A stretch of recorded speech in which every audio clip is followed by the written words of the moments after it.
Eh bien salut tout le monde, j'espère que vous allez bien. Aujourd'hui on se retrouve pour quelques news du hardware et vous allez voir c'est vraiment très intéressant, il y a pas mal de leaks et surtout il y a énormément de fuites à cause des hackers. On va commencer les news avec Nvidia. Il faut savoir que les RTX 3070 Ti dans les PC portables sont beaucoup moins rapides qu'une RTX 3070 sur un PC fixe. Pourquoi ? Tout simplement, les PC portables, on sait que ça chauffe énormément.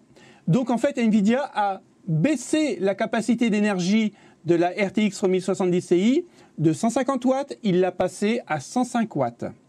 Donc effectivement, moins d'énergie, moins de puissance, donc performance en berne. Donc là, il y a eu des tests qui ont été faits, je vous laisserai le lire, c'est vraiment très intéressant. Ils disent qu'il y a en gros une perte de 24% par rapport à une RTX 3070 qui consomme 150 watts, elle. Donc, il fallait s'en douter. Hein. De toute façon, tout ce qui est PC portable, généralement, comparé à un PC fixe, c'est beaucoup moins puissant et ça se comprend. On continue, et cette fois-ci avec un piratage. Comme vous le savez, Nvidia a été piraté. Donc ils disent, les pirates qui ont infiltré les systèmes Nvidia menacent maintenant de divulguer des informations plus confidentielles à moins que l'entreprise ne s'engage à offrir l'approvisionnement de ses pilotes. Suite à maintenant plusieurs rapports sur la cyberattaque de rançon sur les serveurs Nvidia, le groupe de piratage Lapsus, je pense que ça se prononce comme ça, demande maintenant à Nvidia de publier ses pilotes pour Windows, macOS et Linux en open source. Si Nvidia ne parvient pas à répondre à cette demande, le groupe menace de publier des fichiers de chipsets, des graphiques et des informations sur le silicium pour les GPU existants à venir. Ça barde hein, chez Nvidia. On ne sait pas ce que contiennent les données volées, mais le groupe a confirmé qu'il y avait 250 gigas liés au matériel en leur possession. En outre, le groupe a confirmé avoir évalué la position de Nvidia, ce qui signifie que Nvidia pourrait essayer de communiquer avec le groupe pour éviter les futures fuites. À mon avis, ce qui va se passer, c'est qu'ils vont proposer une somme d'argent. Vu le fric qu'ils se sont fait sur notre dos, ils peuvent le faire, au groupe Lapsus pour éteindre un peu le feu. Alors, quelque part, je sais que je suis toujours en train de taper sur Nvidia dès qu'ils font une bourde, je vous l'avoue. Mais c'est quand même dégueulasse de pirater. Moi, je ne suis pas pour ça. Maintenant, ça peut avoir un impact économique sur nous, mais dans le bon sens. Je m'explique. Là, le groupe Lapsus, il demande que les pilotes soient en open source. On est bien d'accord. Ce qui voudrait dire, c'est que Nvidia devrait donner les licences de droit aux constructeurs de PC gamer pour avoir le G-Sync gratos. Parce que, à savoir que Nvidia vend ses licences pour les écrans gamer et nous derrière, eh ben, c'est plus cher. Donc c'est pour ça généralement que AMD est beaucoup moins cher vu qu'AMD lui donne ses pilotes gratuitement. Donc ça pourrait avoir un impact sur nos écrans gamers, ce qui serait une bonne chose. On continue. Toujours avec des fuites. Nvidia Nvidia ne passe pas un bon moment en ce moment. Le groupe de piratage qui a réussi à infiltrer les serveurs internes de l'entreprise a commencé à divulguer les données confidentielles. Tout d'abord, il a été confirmé que le successeur de Nvidia, Hopper, porte le nom de code Blackwell. Et aujourd'hui, même le code source du DLSS aurait été publié. Rien que ça.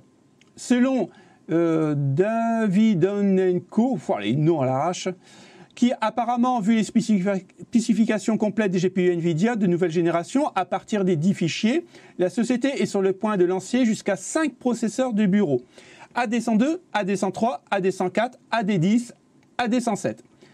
Nous avons en fait reçu une liste similaire qui proviendrait soi-disant de la même source. C'est pourquoi nous n'avons aucune raison de croire qu'elle est fausse. Et vous regardez le tableau ici, c'est exactement le même. Le tableau de spécification par David présente les familles de GPU Turing, Ampere et Ada. La série GeForce RTX 40, donc la 4000, comportera jusqu'à 144 multiprocesseurs de streaming, ce qui serait les spécifications du GPU AD102. Alors, on avait vu dans les dernières news, donc les dernières vidéos qu'on avait fait là-dessus, que les séries 4000, en gros, c'était une série 3000 avec le double de processeurs dedans. Donc, ils avaient doublé la capacité. Et j'étais même assez surpris de voir ça. Je pensais qu'il y aurait eu des nouveaux composants dedans. Pas du tout. Je pense, c'est mon avis, je ne sais pas ce que vous en pensez, on en débattra en commentaire. Voilà ce qui se passe. J'ai bien réfléchi à la question. Je pense qu'ils doublent les cœurs donc, des GPU, des cartes graphiques, mais Intel, pour la série 13e génération, va doubler les cœurs efficiency de ses processeurs. Donc, ce qui voudrait dire que, bien sûr, ça va consommer énormément en énergie, mais on aurait 2 fois plus de puissance. Pour l'instant, on est tous d'accord. Je pense que ça nous amène pour de la réalité virtuelle. J'avais repris un discours il n'y a pas si longtemps que ça de Bill Gates qui disait qu'en 2025, il y aurait un monde virtuel où les gens comme vous et moi pourront aller travailler dans ce monde virtuel, avoir un boulot fixe, gagner de l'argent, ça serait de la crypto-monnaie qui serait retranscrite en dollars ou en euros, peu importe, mais il y aurait du travail dans la réalité virtuelle. Est-ce que les constructeurs, que ce soit de GPU ou de CPU, tout doucement, on arrive à de gros processeurs et de gros GPU justement pour pouvoir travailler en streaming directement dans la réalité virtuelle. Je pense que cette année, on va passer un cap. C'est mon avis. Je ne sais pas ce que vous en pensez. On continue toujours avec NVIDIA, le lancement de la NVIDIA RTX 3090 Ti fin mars. Donc elle sort le 29 mars. Alors, il y a des rumeurs qui disent qu'elle pourrait sortir au prix de 4 000 €. Je ne sais pas qui va l'acheter à 4 000 €, sûrement pas moi. Mais bon, il y en a qui vont le faire. Est-ce que c'est vraiment judicieux d'acheter une 3090 Ti à 4 000 € en sachant que la version 4000 va bientôt sortir? Je ne sais pas, c'est un choix à faire.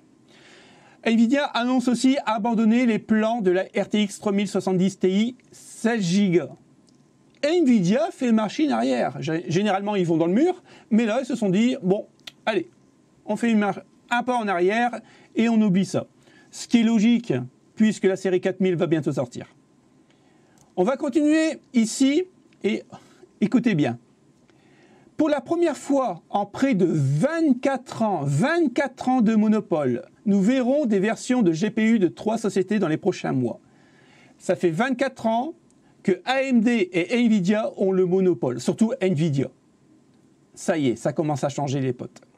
Intel devrait enfin lancer ses cartes graphiques Arc HTMX pour ordinateur portable d'ici la fin de ce mois.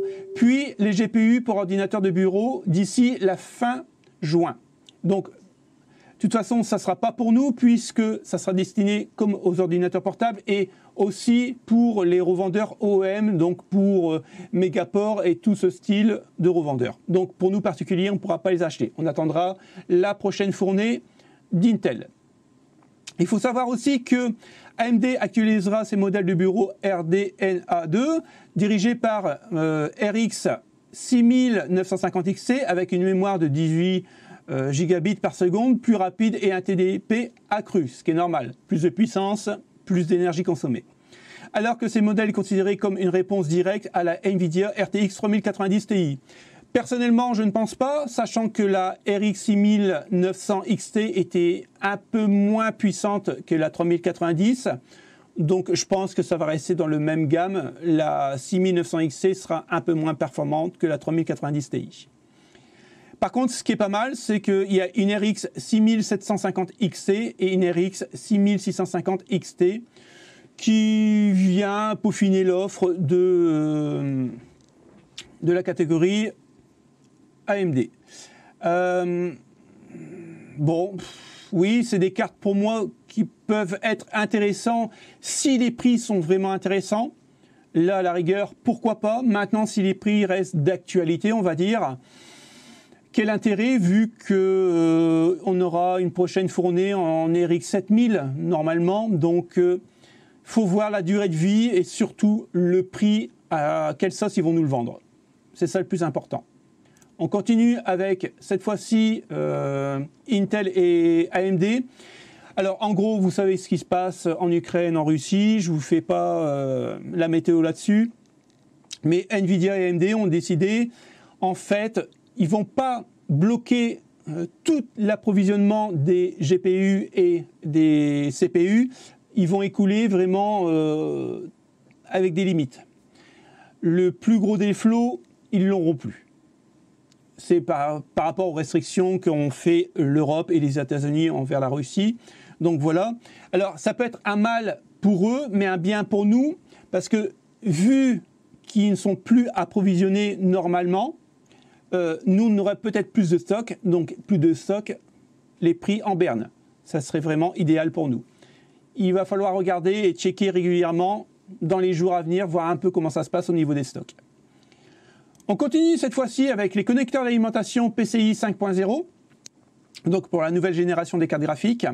Alors là, je suis un peu étonné parce que moi, je m'attendais à avoir une alimentation et avec un connecteur PCI 5.0 et directement le brancher sur la carte graphique. En fait, là, on nous dévoile 4 fiches pour le 5.0.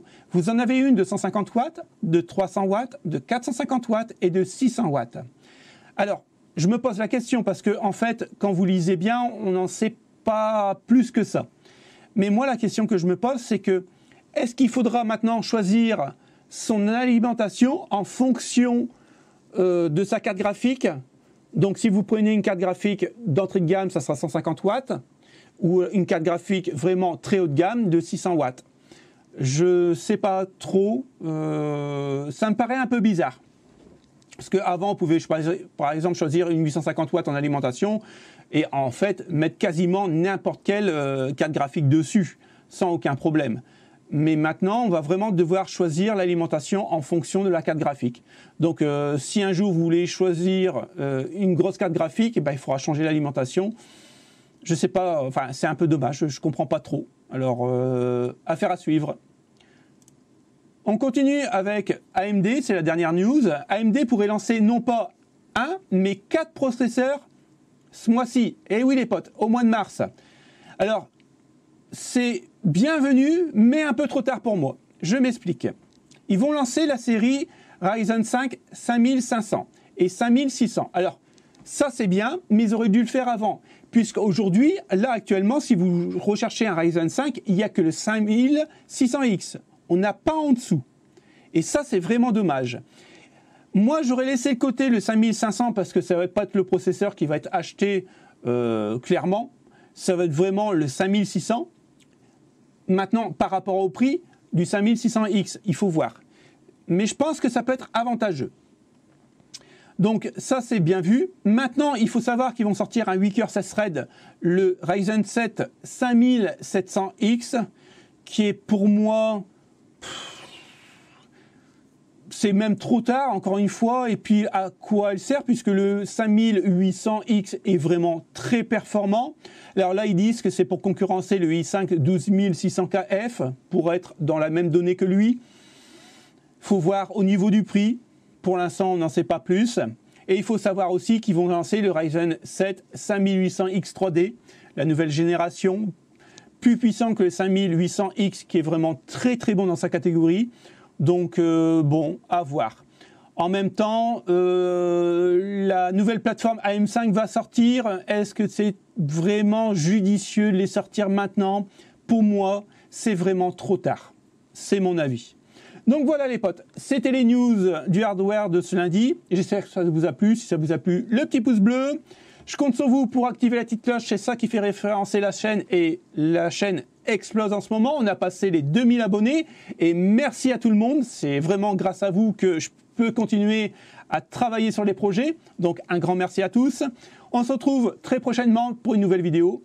À la prochaine. Salut les potes. Ciao, ciao.